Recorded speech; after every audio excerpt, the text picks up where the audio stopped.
Good morning, everybody. Thank you very much for being with us. This is a big day in many ways, many ways.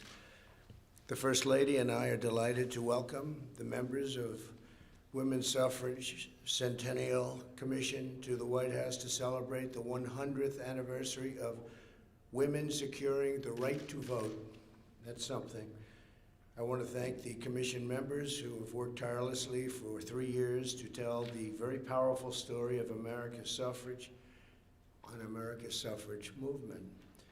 I'd like to introduce the women that have done such an incredible job for a long period of time. Jovita Carranza, SBA Administrator. Jovita. Hello, Jovita. She's the biggest banker in the world right now. Even though it says small business, it's a big business, right? Kay Cole James, President of the Heritage Foundation. Great job, thank you very much. Anna Lehman, Executive Director of Women's Suffrage Centennial Commission. Thank you very much, good, great job. Oh, you're gonna be so happy in a little while because we're giving you a very special treat that you don't know about. Even you don't know about it, you know everything, you people. Cleta Mitchell, attorney, former member of the Oklahoma House of Representatives, a great attorney, I might add. Yes. Beyond an attorney, a great attorney, okay? I know that for a fact. Thank you, Cleta, very much. Marjorie Dannenfelser, president of the Susan B. Anthony List. You are going to be so happy in about 7 minutes, you won't even believe it. Karen Hill, CEO of the Harriet Tubman National Historic Park. Congratulations, great job you do. Penny Nance, president of the Concerned Women of America.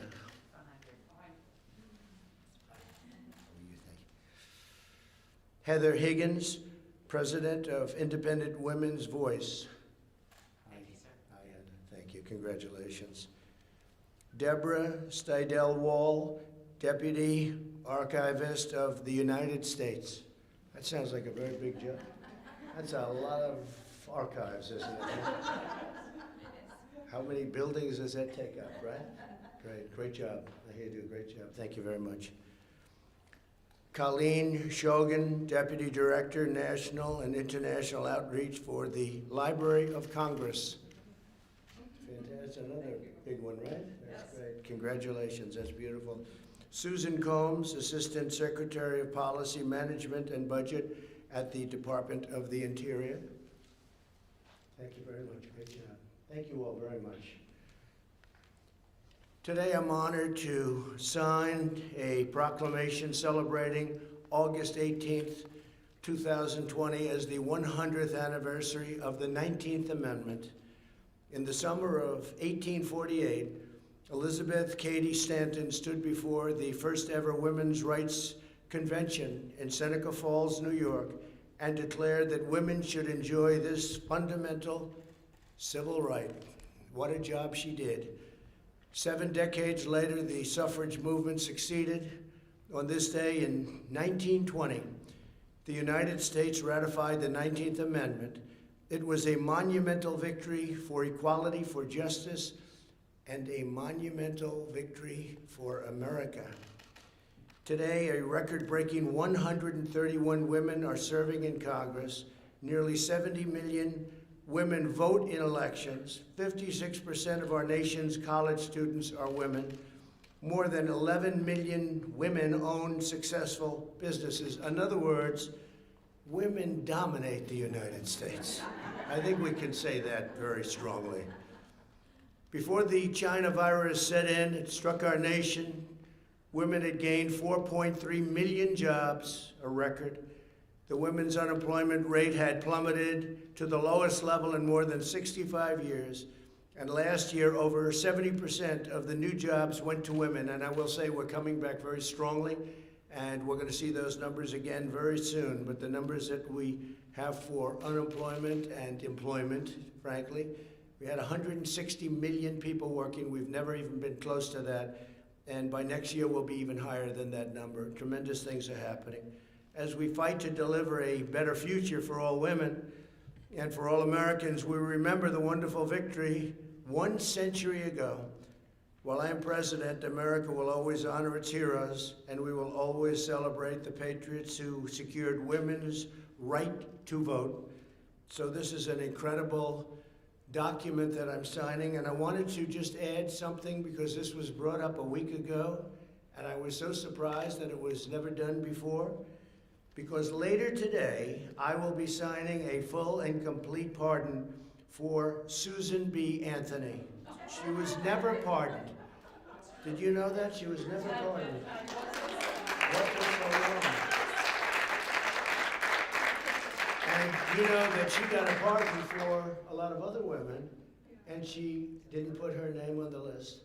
So she was never pardoned. And we're for voting, that's right. That's right, she was guilty for voting. And we are going to be signing a full and complete pardon. And I think that's really fantastic, right? She deserves it. So thank you all very much, and let us sign, and we'll do the other signing later on. It's being prepared right now, and I look forward to doing it. Thank you very much. Please.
To ask any questions of the commission. They've done a fantastic job. If you have any questions, please, this is your shot. This is your time. I have a question. Mr. President, you spoke about the suburban housewife and what you described as her support for you. I'm wondering if you can tell me what you think. What is a suburban housewife? And does the suburban housewife support the president? Well, I'm Penny Nance. I run Concerned Women for America in my day job. And we actually are doing She Prays, She Votes events in 10 states, doing virtual events for women being held in small women-owned businesses like clothing stores, manufacturing plants, any number. Susan B. Anthony was pro-life, and so are we. Women are concerned about their schools reopening, they're concerned about their businesses, and what better man to restart the economy than the one who did it the first time. Thank you. We did do it once, and we're doing it again, and the number looks like beyond a V. It looks like a super V based on the kind of numbers we're coming out. I guess you're seeing that. They were saying that's not possible, and now they're saying it's a super V, and that's what we're having. Any other questions, please, for the commission? Mr. President, can I ask about Saturday, the House vote on the Postal Service bill? Is that something that you will veto? Well, we'll talk about that later. We will talk about that. The Democrats want to make it a political issue. It's not a political issue. It's really about a correct vote. You have to get voting right. You can't have millions and millions of ballots sent all over the place, sent to people that are dead, sent to dogs, cats, sent everywhere. This is a serious situation. This isn't games, and you have to get it right. I just want to get it right. Win, lose, or draw. I think we're going to win. Win, lose, or draw, we have to get it right. So are they being fine with their bill? Well, they're going to do something in Congress, but everything they do is political. As an example, why don't they do it now instead of on Monday? They picked a day, actually. They picked another day on Monday, as you know. Well, that's when the Republican convention starts. Why don't they do it during the Democrat convention? Because everything they do, Nancy and Chuck, they play games. How's it working out? I think this is the White House, isn't it? How's it working out for them? Not so good. So I will tell you, it's disgraceful. It's disgraceful.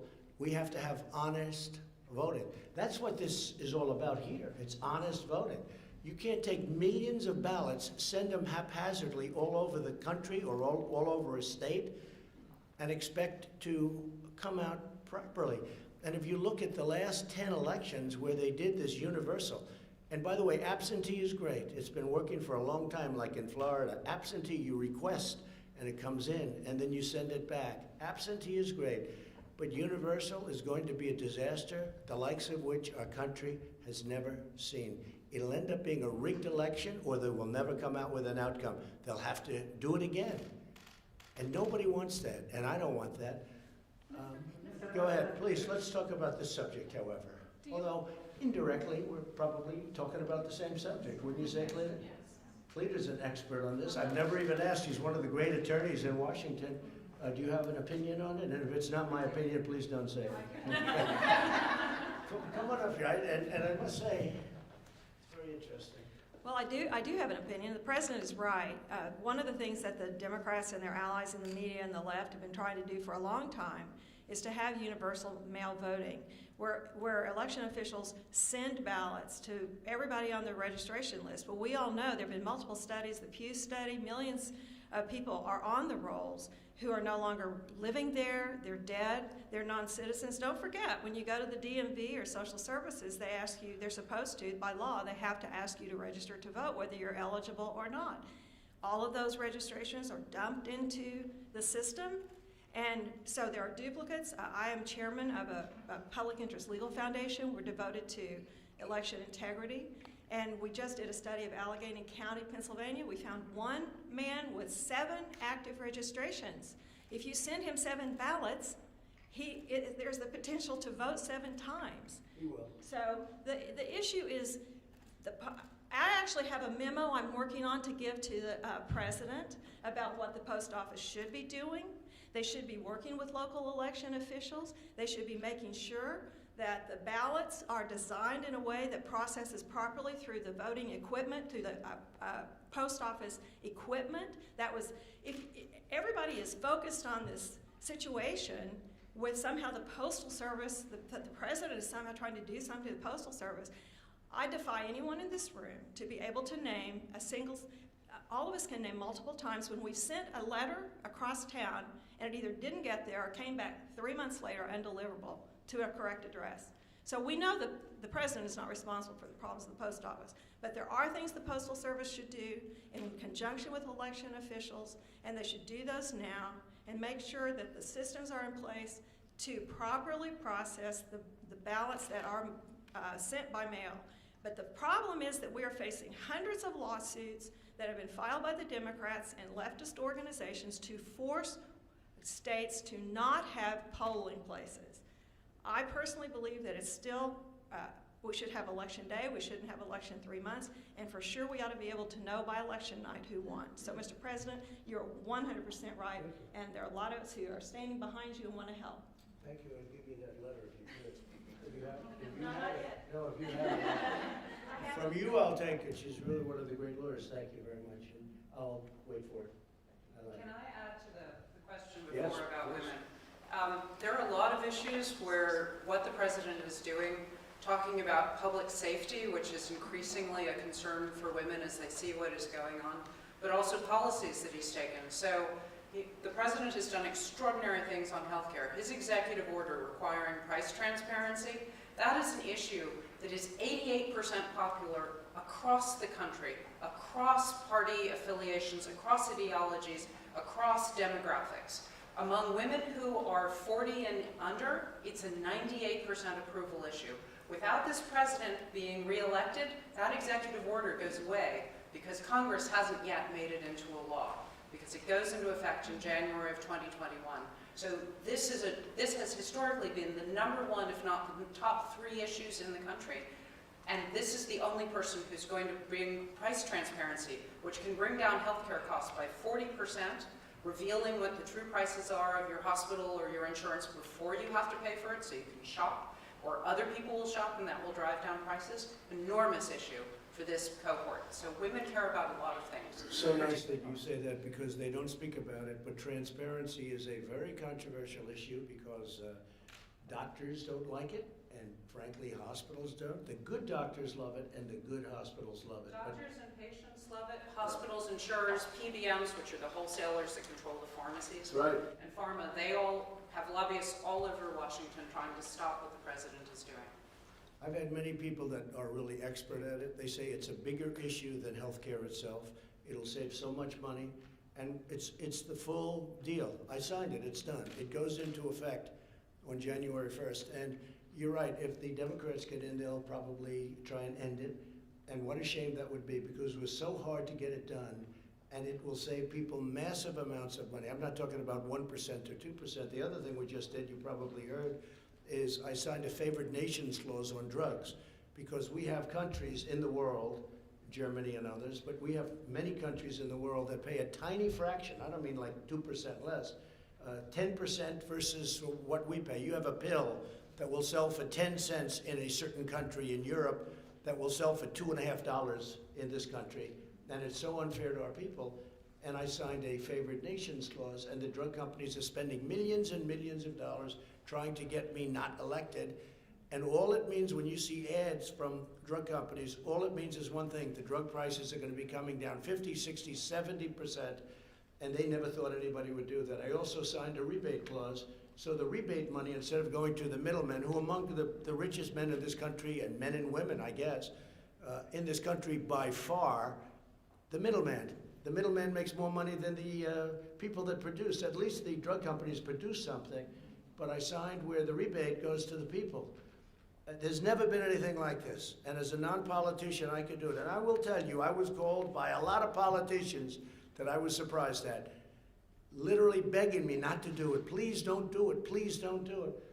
And because, you know, the big pharma is by far the #1 lobbyist paying group in the country, and people are loyal to Big Pharma, and I'm all for Big Pharma, but this is a tremendous, this will be a tremendous drop. So between transparency and what I just did with respect to favored nations, that means if Germany pays 10 cents and we're paying $2.50, we go down to 10 cents. That's a number that nobody's even thought of. And what will happen is they'll have to pay more, and we're going to have to pay much, much less. Like numbers, and it could be 70, 80%. So we're not talking about games. And nobody had the courage to sign it. A lot of people didn't even know about it. A lot of people. So I appreciate very much you say. And it may be that transparency is even more important than that. I think it is, because transparency is the basis for markets, and that's the basis also for trust. Right now, you don't have the right to know what something costs before you buy it. If airlines followed the same model as hospitals and insurers do, you wouldn't know the price of your airline ticket until after you landed, because they don't know how full the flight's going to be. They don't know how much gas they're going to have, fuel they're going to have to spend. So, but every other business manages to do their average pricing. Hospitals know their average prices. That's how they sell so quickly when somebody's buying a hospital. Right. They're just not sharing it It's so until great. after the fact. It's so with patients. great. Let's see, voters. Well, that's interesting. See, This is the you just. historical statute. Jimmy Yeah, Kimmel this wants is to make right. fun of this again. which No, he but did can I not. tell you that, no, I think it's great that you're doing, we're talking about something that you know a lot about, and it does really pretend to exactly what you're doing. I think it's true. You know, we did one other thing that is so important. Pharmacies, they didn't have to give any information. You go in for a pill, and the pharmacy gives you this crazy price, and you can't price it, you can't go around, you can't do anything. I ended that practice. I said, what do you mean you can't negotiate? You didn't even have the right to negotiate. I ended that, and was met with a hail of storm Everything I do, I get met with a hailstorm. But you know what? I do the right thing. I do the right thing for the people. I don't need big pharma. They don't help me. They help a lot of other people, but they don't help me. I'm doing the right thing for the country. And let's see whether or not people realize it. They're spending millions and millions of dollars on negative ads on me. And you see, it's big pharma. Unlimited money. I mean, they have so much money. They have unlimited money. And let's see. But I think when people see big pharma taking ads on me that I'm such a bad person, what it means, and I hope they understand that, it means drug prices are going down. Caitlin, go ahead. Do you want to respond to Michelle Obama's speech last night where she said that you're in over your head and the wrong president Yeah, for the no, she country? was over her head, and frankly, she should have made the speech live, which she didn't do. She taped it, and it was not only taped, it was taped a long time ago because she had the wrong deaths. She didn't even mention the vice presidential candidate in the speech, and you know, she gets these fawning reviews. If you gave a real review, it wouldn't be so fawning. I thought it was a very divisive speech, extremely divisive. We have a tremendous amount of enthusiasm for my campaign because of things like we're talking about now, drug prices and drug cuts and transparency with hospitals and doctors that are going to lower bills by 50%, 70%. You're talking about numbers that are incredible. There's a procedure, I won't mention what it is, but there's a procedure where one hospital was charging $2,500, another hospital was charging $32 for the exact same procedure, using the exact same kit, and the people weren't able to go around and even have that option. And it was the exact same. In fact, we did a study, and the one for $32 actually did a better job, okay? How about that? $2,500, $32, and the cheap one did a better job using the exact same stuff. So that's what we're talking about. We're talking about numbers that are incredible. No, I thought her speech was very divisive. And frankly, I wouldn't even be here if it weren't for Barack Obama. See, we're standing in the White House. I wouldn't be in the White House except for Barack Obama because they did a bad job, Biden and Obama. And if they did a good job, I wouldn't be here. I'd be building buildings someplace and having a good time. You compared your response to coronavirus to their response to the H1N1, but Well, the they have deaths... very bad reviews. If you look at the Gallup poll did a review of them. Now, you have to understand, that was a far lesser vicious disease. It was not the same, in the same ballpark. But yeah, I know. It's also a much lesser disease. But they got very bad reviews. Gallup gave very bad reviews. And by the way, Gallup at that same time gave us very, very good reviews for the job we've done. So if you take a look at the Gallup poll from a couple of months ago, we got very good reviews, and they got very bad reviews. They were, I mean, the reviews they got for the handling of swine flu, or H1N1, which Biden calls N1, H1, and I don't even correct him on that. I don't even correct him. I said, well, that's a mistake you can make, but that's what he calls it. He's got it a little mixed up, but that's all right. Take a look at the Gallup poll, and there were others too. They got horrible marks, and that disease is a much lesser problem. Okay. Mr. President, do you support protesters in Belarus, and do you have a message Do I to support protesters and terrorists? Belarus. Oh, I thought you said protesters and terrorists. And do you have a message for Moscow regarding potential military Yeah, intervention? you have in to Belarus? understand me. I like seeing democracy. Democracy is a very important word. It doesn't seem like it's too much democracy there in Belarus, but we are speaking to lots of people, and we'll be speaking at the appropriate time to Russia, and we'll be speaking to other people that are involved, but it's certainly a very big march, and it seems to be a very peaceful march, unlike some of the so-called peaceful protests that we have where they burn down stores, okay? Peaceful protests, those are not peaceful. Those are anarchists going over to Portland and other places. These are anarchists, agitators. These are very bad people. But it seems to be very peaceful, and it's a peaceful protest, and I support democracy. Okay, any other question? We're here with female supporters. When you speak... Not supporters, these are just people that are outstanding people. Some support me. This is a bipartisan. That's right. This is very bipartisan. Some were appointed by people that I don't get along with so well. Okay, I won't say who, because I happen to like you all. I happen to like you all, so what can I do?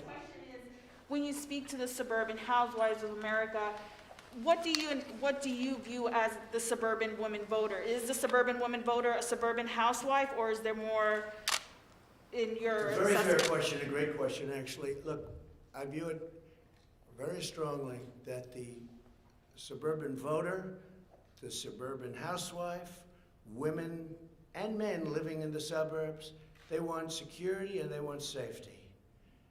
They don't want to have a lifetime of working hard and buying a house. And by the way, 30% of the people living in suburbia are minority groups. African American, Hispanic American, Asian American. Their American dream fulfilled, and then have a low-income housing project built right next to their house or in the neighborhood. They don't want it. That's not part of the deal. And I terminated that. And I think that the suburban housewife, as you say, and I think that women and men living in the suburbs who fulfilled their American dream, or at least got a big part of it, they now live in a safe, beautiful area. They don't want to have people coming in and forcing low-income housing down their throats. And you know what? People can say I'm a bad person for doing that, or they can say I'm a good person. But I think that suburban women very much appreciate what I did. I terminated it. This has been a hot issue before President Obama, but he took it to a new level, and Biden is going to take it to yet another level. In fact, they say that Cory Booker, there's another beauty, that Cory Booker is involved. And if Cory Booker's involved, nothing good is going to happen. It's very unfair to suburbia. Men, women, husbands, housewives, whatever you want to say, it's very unfair. And I think it's a very important issue, and I think they respect very much what I did, and nobody else would have had the guts to do it. Thank you all very much. We'll be signing for Susan B. Anthony the full pardon very, very soon. Thank you very much. Lukashenko step down?